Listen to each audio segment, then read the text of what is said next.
মুহূর্তে বাংলাদেশে যদি ফ্রি, ফেয়ার, ক্রেডিবল কোন ইলেকশন হয় তাহলে আওয়ামী লীগই বিজয়ী হবে, কথা আমি নিঃসংকোচে বলতে পারি। আপনারা কি এবার কোনোভাবে ফিরে যাওয়া নেতাদের সেইভাবে আমি আপনার কথা বলছি না, আপনার শারীরিক অসুস্থতার কথা সকলেই জানেন, খুবই গুরুতর, আপনি অসুস্থ, কিন্তু এইরকম ভাবনা চিন্তা। এখন অসুস্থ, গুরুতর অসুস্থ, এখন আমি কাজ করার মতো যথেষ্ট অ্যাবিলিটি আমার আছে, আমি কাজ করে।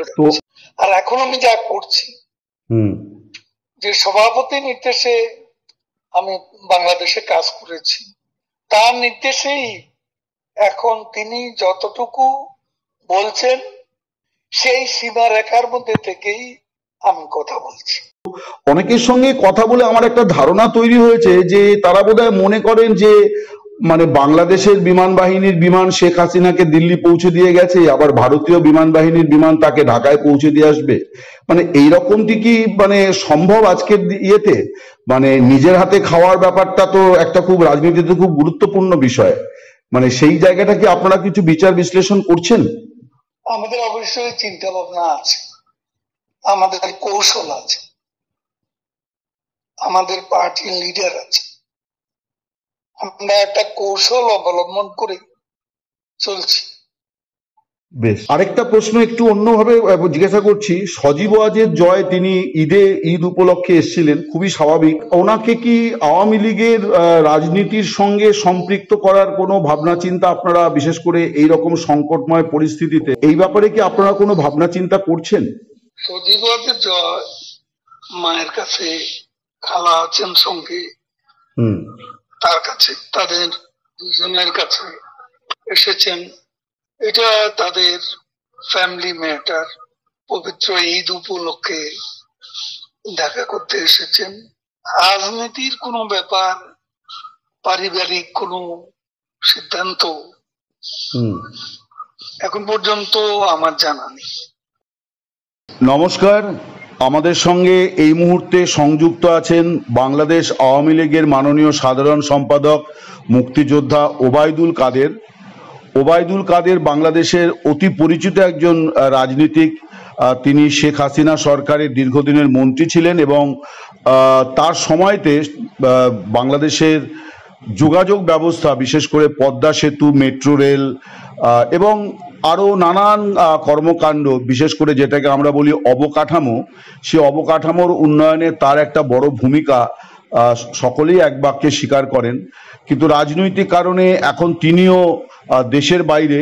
তো আমরা আওয়ামী লীগের এই সাধারণ সম্পাদকের মুখ থেকে শুনে নিতে চাই সাম্প্রতিক কিছু ঘটনা বিষয় নিয়ে। মিস্টার কাদের, আপনাকে দ্য ওয়ালে অনেক স্বাগত জানাই। আপনি, আমার প্রথম প্রশ্নটি হচ্ছে যে আগামীকাল সোমবার 16ই জুন আপনাদের নেত্রী শেখ হাসিনার বিচার শুরু হচ্ছে ঢাকার আন্তর্জাতিক অপরাধ আদালতে। আমার প্রথম প্রশ্ন যে এই বিচারকে আপনারা কিভাবে দেখছেন? 2 নম্বর বিষয়টি হচ্ছে যে আগামীকাল আপনারা একটি আন্দোলনেরও ডাক দিয়েছেন 1 মাস ব্যাপী।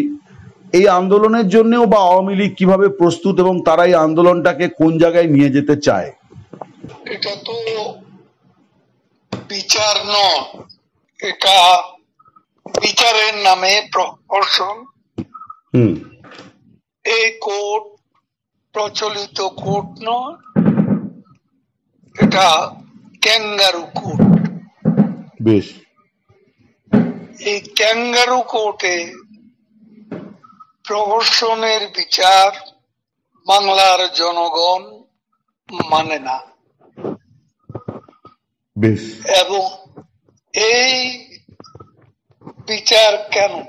হত্যা মামলা, এই হত্যা মামলা সম্পর্কে সঠিক তথ্য এখন আস্তে আস্তে বেরিয়ে আসছে।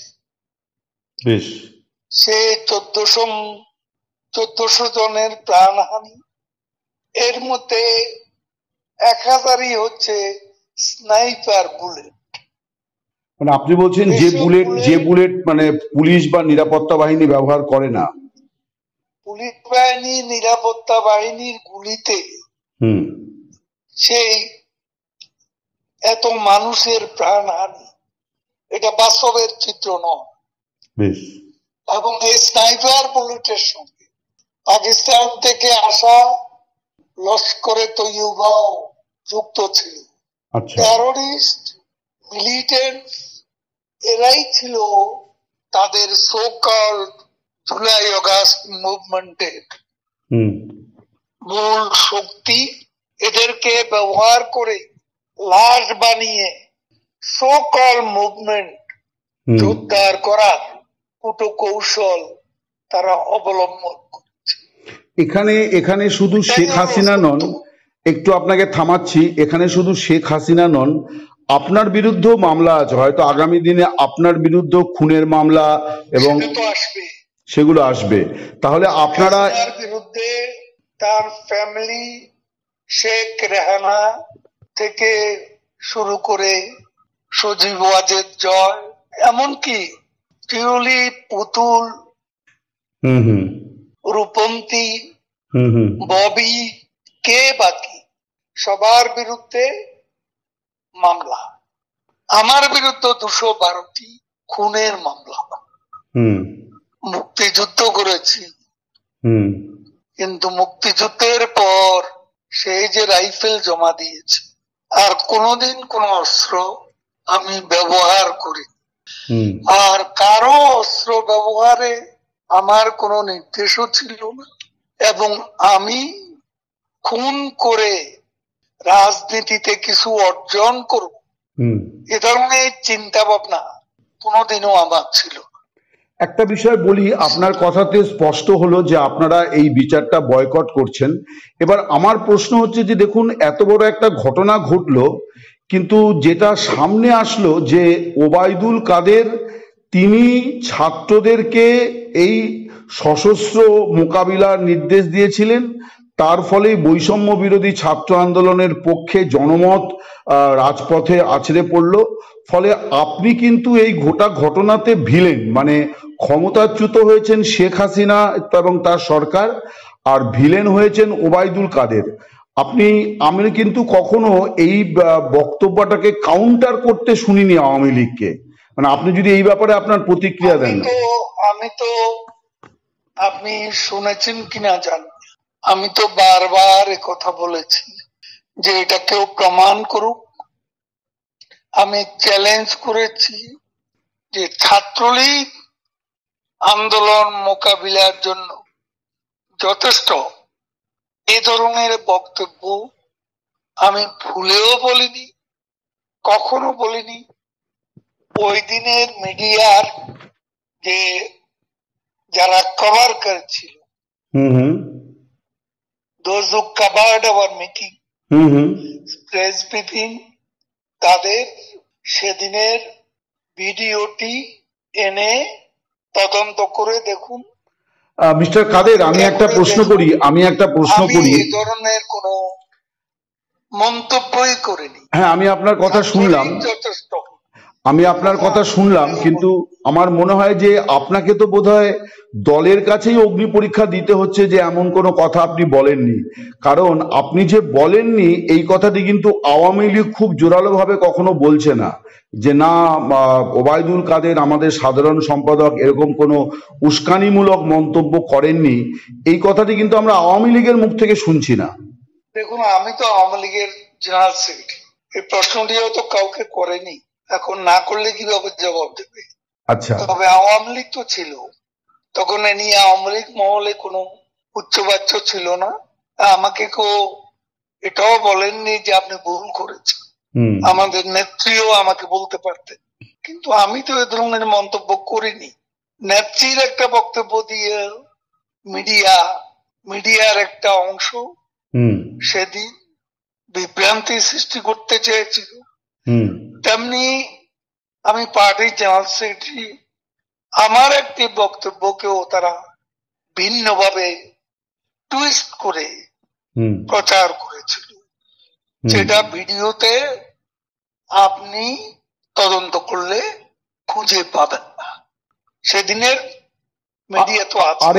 আরেকটি প্রশ্ন আমি আপনাদের দলের তরফ থেকে শুনি, সেটা আপনাকে আমি বলি যে যখন ঢাকাতে ওই রকম ভাবে বৈষম্য বিরোধী ছাত্র আন্দোলনের মানে ভিড় বাড়ছে, জনগণের বাড়ছে, তখন আওয়ামী লীগের তরফে একটি আলোচনা হয়েছিল যে ঢাকায় আপনারা একটা বড় সমাবেশ করবেন অন্তত 5-10 লাখের, কিন্তু প্রত্যেক দিনই সেই সমাবেশের তারিখ পিছিয়ে যায় এবং ফাইনালি সমাবেশটি হয়নি।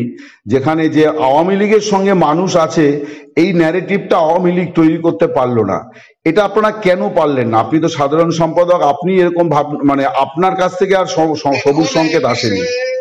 এ বিষয়ে সমালোচনা, আত্মসমালোচনার বিষয় অবশ্যই আমাদের মধ্যে আছে। তবে একটা কথা হচ্ছে, প্রতিদিনই পিছিয়ে যায় এমন কোনো এজেন্ডা আমাদের ছিল না। যথারীতি আমাদের সমাবেশ শহরে, ঢাকা সিটিতে, তার বাইরে বিভিন্ন জায়গায় হচ্ছিল, জেলা পর্যায়ে, বিভাগীয় পর্যায়ে, উপজেলা পর্যায়ে। কিন্তু 1 তারিখে আমাদের ঢাকা একটা জমায়েত ছিল, সারা বাংলাদেশ থেকে নেতা কর্মীরা আসবে এবং ঢাকায় একটা জমায়েত আমরা করব, বিশাল জমায়েত, সেখানে যোগ দেবে সারা দেশের নেতা কর্মীরা। এ ধরনের একটা প্রোগ্রাম ছিল। কিন্তু এটা শেষ মুহূর্তে একটা যুক্তির কারণে, একটা অনেকটা অকাট্য যুক্তি, কারণ তখন কারফিউ ছিল।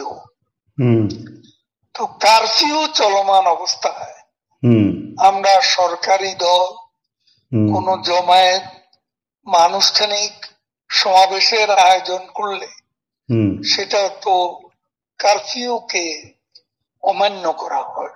এই যুক্তিতে শেষ মুহূর্তে এই জমায়েতটি স্থগিত করা হয়।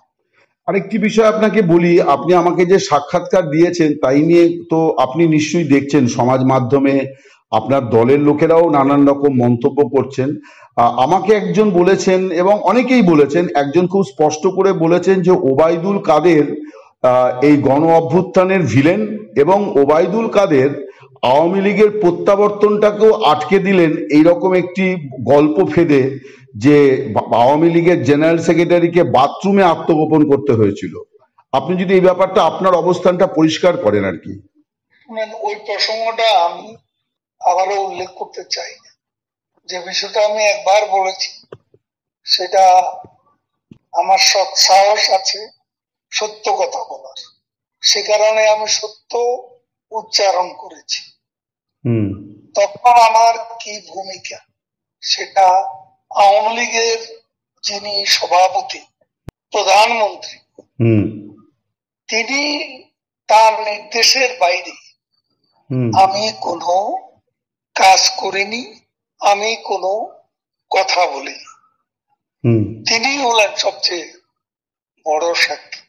এবারে আমি যে কথা বলছি, শারীরিক কারণে আমাকে কিছুদিন তিনি চুপ থাকতে বলেছিলেন, ঠিক।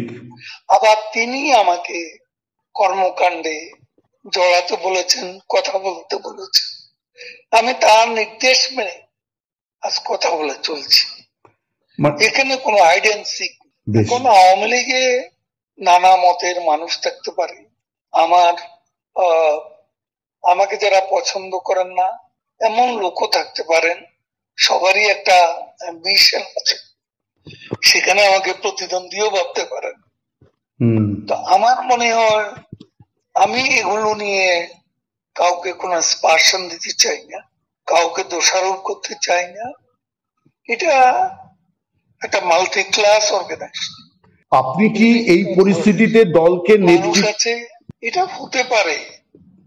আমি ভিন্ন মতকে শ্রদ্ধা করি, কিন্তু একটা পার্টিতে, বিশেষ করে দুঃসময়, এমন কোন কথা আমাদের কারো বলা উচিত যে মতান্তর মনান্তরের রূপ নেবে, এমন কথা বল।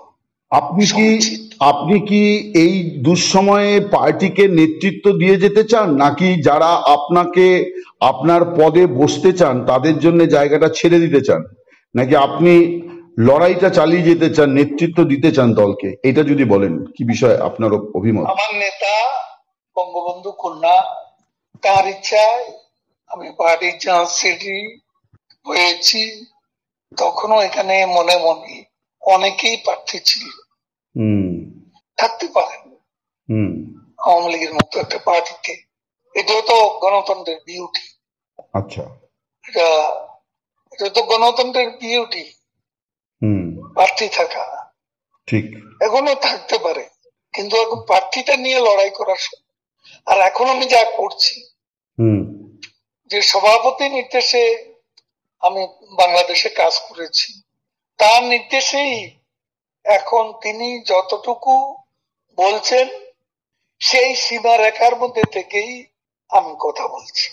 আমার দ্বিতীয় প্রশ্নটি হচ্ছে যে আগামীকাল থেকে আপনাদের 1 মাস ব্যাপী একটা কর্মসূচি আছে, এর মাঝখানে 23শে জুন আপনাদের দলের প্রতিষ্ঠা বার্ষিকীও আছে।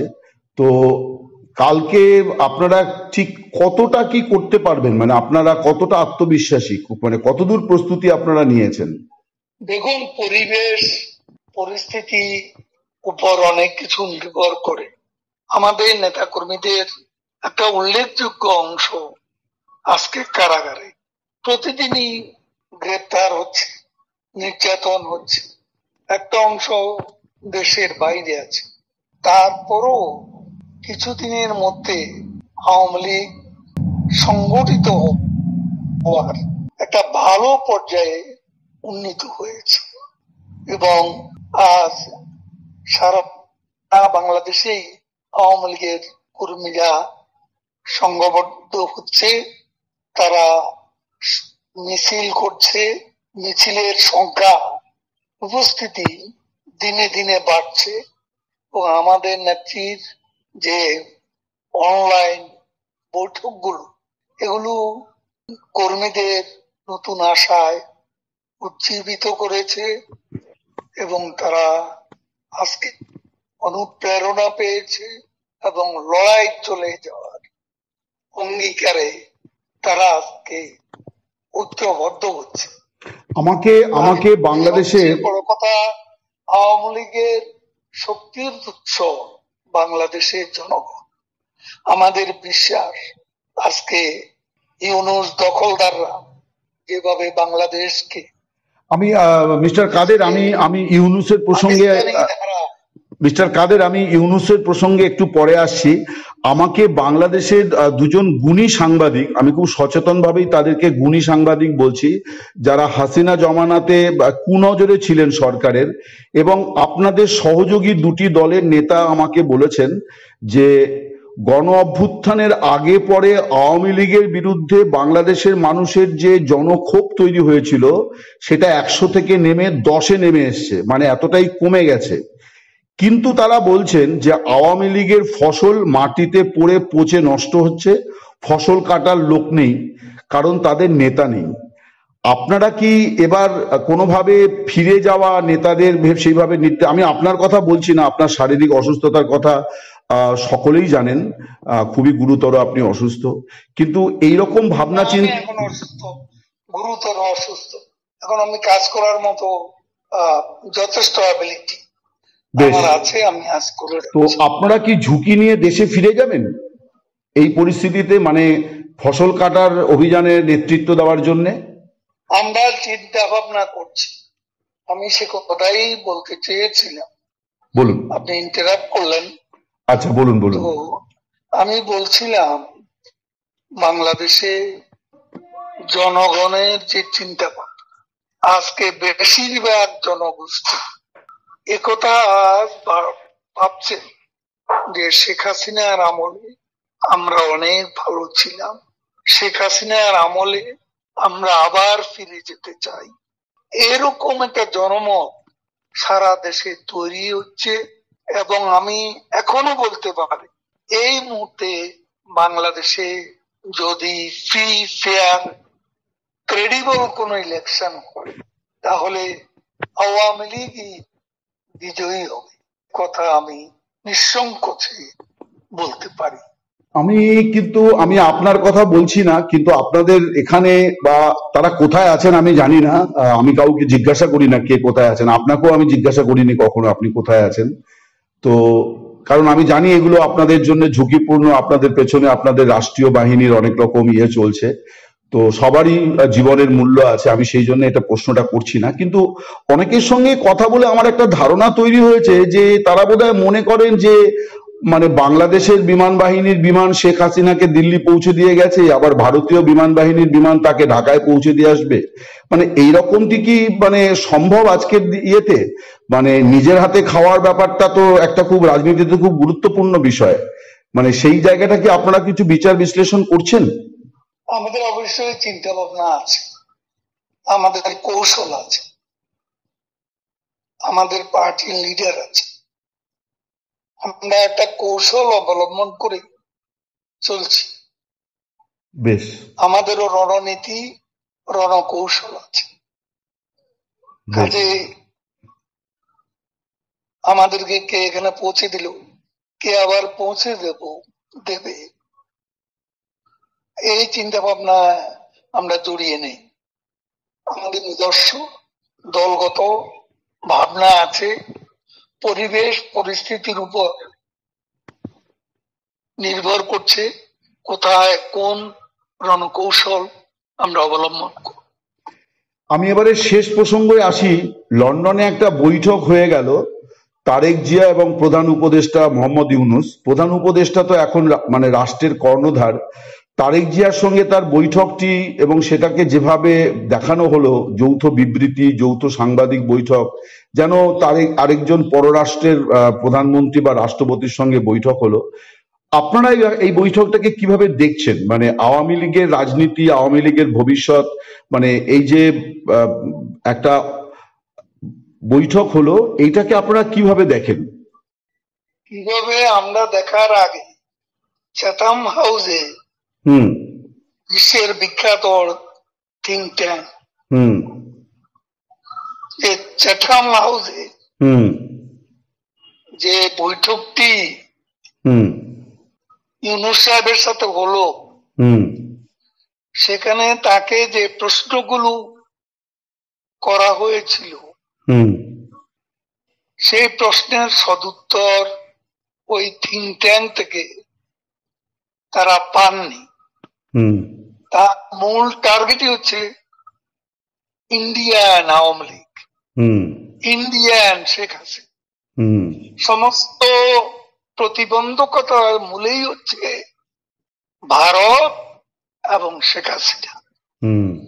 সেখানে তারা তিনি যে একটা কনস্টিটিউশনাল গভর্নমেন্ট তার প্রমাণ দিতে পারেন, তিনি প্রমাণ দিতে পারেননি কোন শক্তির বদৌলতে তিনি দেশ চালাচ্ছেন। কোথায় মানবাধিকার? বাংলাদেশে তো কোনো মানবাধিকার নেই। আওয়ামী লীগের মতো একটা দলকে কেন নিষিদ্ধ করা? সে প্রশ্নে তিনি সদুত্তর দিতে পারেন।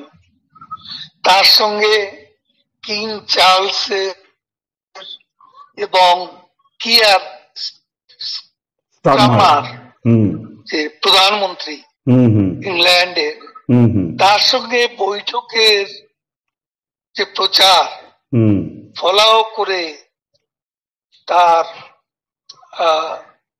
ঘনিষ্ঠ জনেরা প্রচার করেছিল, বাংলাদেশের মিডিয়াও খুব চকিত ছিল এই প্রচারণা।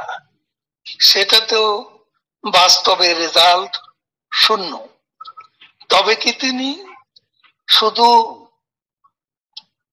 তারেক রহমানের সঙ্গে বৈঠক করার জন্যই লন্ডনে গেছেন এমন প্রশ্ন অনেকে করছেন, কিন্তু সেখানেও সবকিছু হাইপোথেটিক্যাল। যে এপ্রিলে হবে, এপ্রিলে না হলে রমজানের আগে ফেব্রুয়ারিতে ইলেকশন করা যায় কিনা তা নিয়ে আলোচনা, তা নিয়ে প্রেস ব্রিফিং, তা নিয়ে স্টেটমেন্ট, এ নিয়ে আবার বাংলাদেশে তার সবচেয়ে ঘনিষ্ঠ যারা মিত্র ক্ষমতার, জামায়াতে ইসলামী এবং এনসিপি, ছাত্রদের তার যেটা নিজস্ব সংগঠন, তারা কিন্তু অত্যন্ত হতাশ। কিন্তু মিস্টার তারেক, আমি একটা জিনিস সোশ্যাল মিডিয়া মিস্টার কাদের, আমি একটা অন্য প্রশ্ন করছি যে এতদিন পর্যন্ত একটা ন্যারেটিভ তৈরি হয়েছিল যে বিএনপি বনাম ইউনূস ব্যাপারটা সেই দিকে গড়াচ্ছে। হঠাৎ করেই দেখা গেল যে হাওয়া বিপরীত মুখে বইতে শুরু করলো, যে তারা দুজনে হ্যান্ডশেক করলেন লন্ডনে গিয়ে। তো সেদিক থেকে তো রাজনীতিতে একটা গুণগত পরিবর্তনও হয়ে গেল। সেটা কি আওয়ামী লীগের জন্য একটু কঠিন, আরো একটু পরিস্থিতি কঠিন করে তুললো না? সেখানে কি সুনির্দিষ্ট কোনো বক্তব্য আছে না কৌশল আছে? ইউনূস তো তার অন্দরের লোকজনকে নিয়েই ইউনূস। এখন বিএনপি এতদিন তার ব্যাপারে তাদের মধ্যে দ্বিধাদ্বন্দ্ব ছিল, সেই দ্বিধাদ্বন্দ্বের অবসান এখনো হয়েছে এমন কোন কথা আনুষ্ঠানিকভাবে বিএনপি থেকে কেউ পায়নি।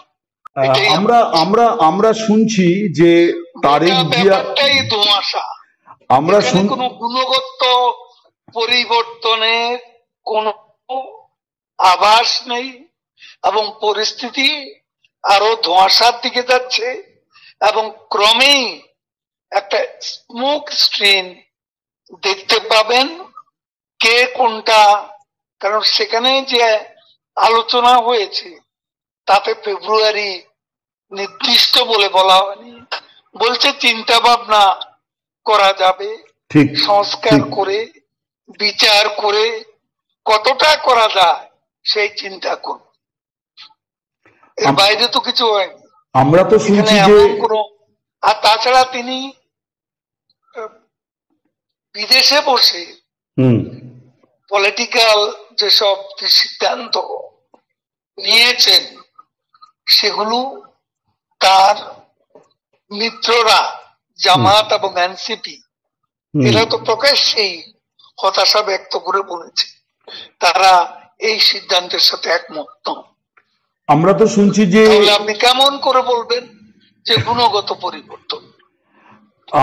আমরা শুনছি যে এইরকম দিকেই এগোচ্ছে বিষয়টি, যে নির্বাচনটাকে ফেব্রুয়ারি মাসে দেওয়ার পরিবর্তে মোহাম্মদ ইউনূস রাষ্ট্রপতি পদ পাবেন, তারেক জিয়া, তারা প্রত্যাশা করছেন তারা জিতবেন এবং তিনি তারেক জিয়া প্রধানমন্ত্রী হবেন, এরকম দিকে এগোচ্ছে। এবং তারেক জিয়াকে আমেরিকার কাছে গ্রহণযোগ্য করে তোলার দায়িত্বটা মোহাম্মদ ইউনূস নিজের কাঁধে নিয়েছেন, কারণ তার সম্পর্কে সাবেক মার্কিন রাষ্ট্রদূতের তো অনেক অবজেকশনেবল কমেন্টস ছিল, আপনি জানেন নিশ্চয়ই।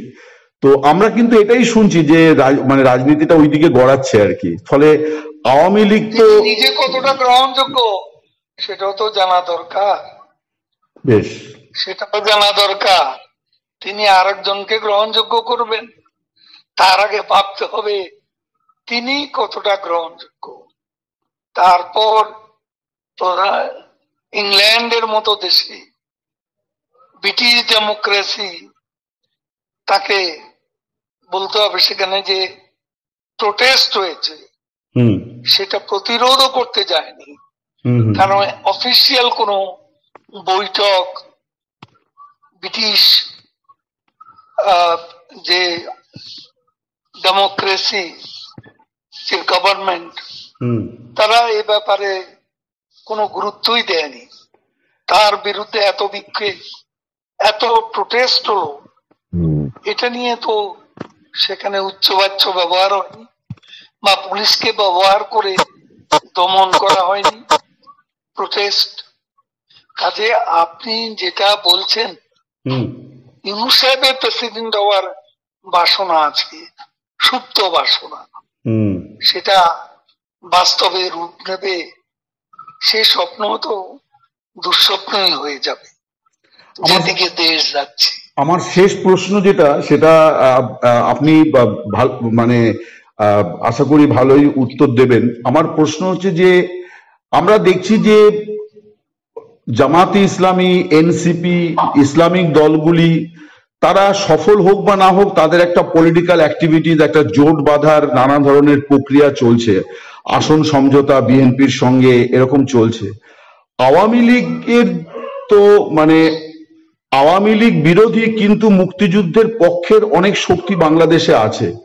আপনারা কি এই পরিস্থিতিতে তাদেরকে একত্রিত করার কোনো উদ্যোগ আয়োজন কিছু নিচ্ছেন? মানে তারা হয়তো ক্ষুদ্র শক্তি, মুক্তিযুদ্ধের পক্ষের শক্তি যেখানেই আছে আমরা তাদেরকে ঐক্যবদ্ধ হওয়ার জন্য, ৭১-এর চেতনা, মুক্তিযুদ্ধের চেতনা ঐক্যবদ্ধ হওয়ার জন্য তাদেরকেও আমরা আহ্বান জানাচ্ছি। আপনি কি ডায়াল করা শুরু করেছেন সেই নেতাদের? মানে আপনি তো জেনারেল সেক্রেটারি, আপনাদেরই তো একটু বড় দল হিসেবে দায়িত্ব বিষয়, ফলে আপনারা কি সেটা করছেন নাকি আপনারা প্রত্যাশা করছেন যে ওরা আপনাদের সঙ্গে আসবে?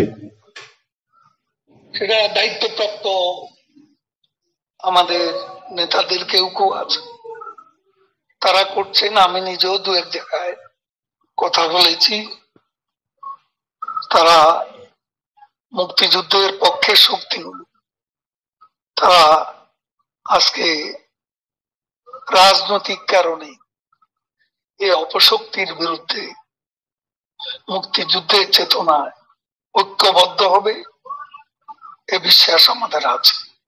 আপনাদের কি মনে হয় যে এই জায়গাতে আপনারা গত 15 বছরে কিছু ভুল ত্রুটি করেছেন, তাদেরকে মিসজাজ করেছেন as because they are anti Awami League, but they are pro liberation war? Even তাদের মধ্যে অনেকেই শেখ মুজিবের মানে প্রতি অসম্ভব রকম তারা তাকে শ্রদ্ধা করেন, লিডার মনে করেন, কিন্তু আওয়ামী লীগ করেন না। আপনারা কি তাদের প্রতি একটু অবিচার করেছেন বলে আপনার মনে হয় গত 15 বছরে? দেখুন, আমি সে কথা এখন বলতে চাই। এখন দেখুন, আমাদের